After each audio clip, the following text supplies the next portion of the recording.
afternoon, everyone. Thank you so much for joining us today. I'm Jenny Montgomery. We are happy to have Kevin Grogan with us here from the Morris Museum of Art, plus recognizing caregivers and the important role they play in so many families. But first, it is a big year for a beloved show. The Wizard of Oz is celebrating its 125th anniversary. This phenomenon of a show is truly entertainment at its finest. It's packed with great classic song and dance, flying, special effects, puppetry, a light-up Yellow Brick Road, and other surprises, and so many laughs. Lucky for us, I'm talking about the Augusta Players production, which is coming up at the end of the month. I have great memories of seeing the show. I was a little girl, and then taking my kids to the Augusta Players production maybe 25 years ago. It's just a favorite story for children and adults alike. And you need to get your tickets now because it's coming up February 28th, March 1st, and 2nd at the Imperial Theater. And we have two prominent cast members with us today. Saul Baird, who plays the Scarecrow and farmhand Hunk, and Casey Johnson, who's the Cowardly Lion, farmhand Zeke. Guys, it is so great to have you both here. Thank you for having us. Thank you for coming. I'm excited to talk to both of you because you're such veterans from the Augusta Players. You've done so much theater, and it's nice to see that you are going to be in this play, and you both have played these roles before. Is that right? That is correct. I played this character, the Cowardly Lion, Zeke, about 10 years ago with the Augusta Players. Okay. Yeah, so that was a lot of fun. And I did Scarecrow, 24 years ago in Jacksonville, Florida at Wow. the Alhambra Theater. Oh my goodness. Okay, okay. Well, it's probably been about that long ago since I took my kids, because the players have done it several times, you know. Yep. And when you think about a show like The Wizard of Oz, it is such a crowd favorite. And so generations have seen it. Yes. And I love the way that people can relate to it from different times in their lives. How do you relate to it going back into a role that you've played before, but you're at a different point in your own life now? And does that change the way you view your character?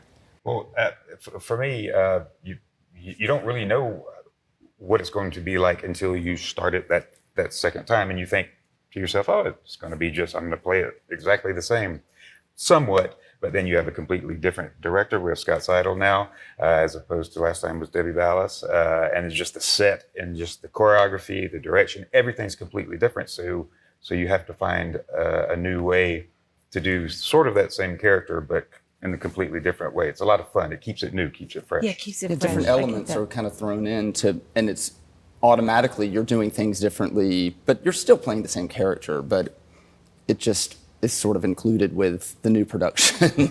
Yeah, well, talking about the production, this is, as I said in the opening of the show, it's the 125th anniversary of Wizard of Oz, but it was 1903, January of 1903, wow. when the Wizard of Oz opened in the Majestic Theater on Broadway, which is just crazy to think 1903. And the year prior, it had been a traveling show through the Midwest. So you're taking material that everybody who is alive now knows. We Right, all sure. know the story.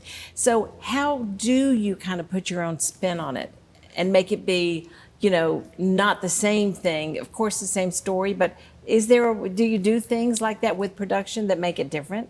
You do. There are certain things that because it is so iconic, especially because of the movie, the 1939 movie. Yeah. There are certain phrases and things that people just kind of expect you to say it a certain way. So Right. you do it your best. Right. But then there are all the other little things, and there are many lines in the stage production that weren't in the movie, and a lot of times that's what people are sort of expecting is more the movie. But as long as you hit those high points of, oh, he did that thing that they did in the movie, then they'll be fine with, you know, the other lines and things not being quite the same. Yeah. But that's Right. just how it's written a little bit different. Even throwing in like current things that are going on nowadays, you know, like Yeah. to Yes. give a little, you know, homage to something. That's Yes. another way to bring There are something a few little different. surprises in this production, which I will not. That's what I wanted to Removal. know. Yeah, little things like that, little surprises that Yeah. keep the audience on their toes. Right. Now, is there a favorite scene from the play for either of you? Wow, gosh. Well, well, for me, For just you, for what you get to do? When all of us get together, which I don't. Yes. I mean, yes, it is. It is sort of when I'm introduced, but I think when the four of us, five, if you include Toto, which of course we love Toto. Can't exclude Toto. Right. But when all five of us get together, and then we decide we are off to see the wizard. That's when I think the show really just starts. Yeah. And and it starts driving down that yellow brick road to where it's going. Right. Yeah. Yeah. Now, I guess that you are in the part of the production now where there's so much going on with sets, because we're just a few weeks away from this opening. Yes. And is it really fun for you when you start seeing the sets come together? It is, especially because we're having a very elaborate set for this production, and it's going to have a lot of built-in tricks and neat little surprises. We're at the point right now where we're starting to implement like some props and things. But once we get into the theater, we're actually going into the theater a few days earlier than we normally do because we have people flying in this. Yes, There is production. flying. There's So flying. I'm not going to tell you how they fly because it's magic.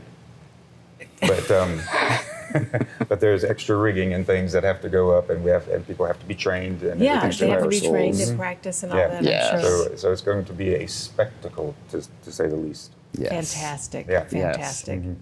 And are we going to have ruby red slippers? Of course. Of You course. cannot have the Wizard of Of Oz without the course. ruby red slippers. Very good. And we've got the yellow brick road covered. Of course. Oh, Of yeah. course, we sure Oh, do. Oh, yeah, all the colors. Fantastic. Fantastic.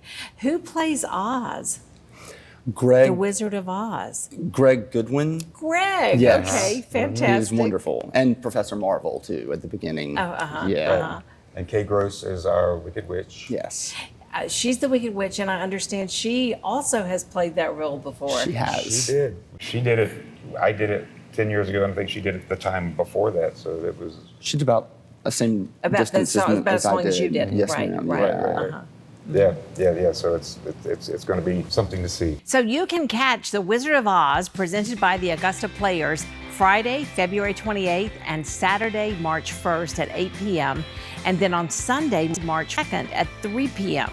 It's coming up at the Imperial Theater on Broad Street.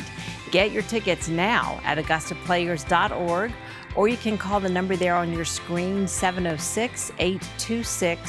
706-826-4707 for more information. Casey and Saul, thank you both so much for being with us today. Thank you. And I know that so many people are excited to see The Wizard of Oz. It's going to be a great show.